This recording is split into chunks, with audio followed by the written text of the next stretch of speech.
নহ'ব কোনো কাৰণতে মানি লোৱা নহ'ব গৰজি উঠিছে আছু জেপিচিয়ে উত্তৰ পূবৰ লোকৰ মত নোলোৱাকৈ নাগৰিকত্ব সংশোধনী বিধেয়ক সন্দৰ্ভত 31 ডিচেম্বৰত হ'ব চূড়ান্ত বৈঠক এই বৈঠকত অবৈধ আখ্যা আছুৰ অহা 31 তাৰিখে তেওঁলোকে এখন সভা আহ্বান কৰিছে আৰু যিখন সভা সেইখন এখন অবৈধ সভা হ'ব বিধেয়ক গৃহীত হ'লে ভয়াৱহ হ'ব পৰিণাম চৰকাৰৰ মন্ত্ৰী বিধায়কে নিস্তাৰ নাপাব সকিয়নি সদৌ অসম ছাত্ৰ সন্থাৰ জেপিচিয়ে প্ৰতিবেদন দাখিল কৰে অসমৰ স্বাৰ্থক জলাঞ্জলি দি তাৰ পৰিণাম ভয়াৱহ হ'ব এই কথা স্পষ্ট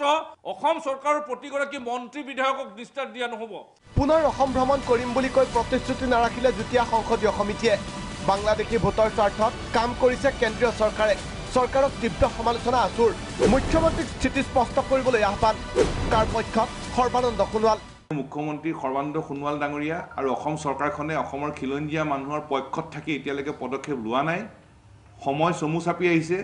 সন্মানীয় মুখ্যমন্ত্ৰী সৰ্বানন্দ সোণোৱাল ডাঙৰীয়া বিলৰ সপক্ষে নে বিপক্ষে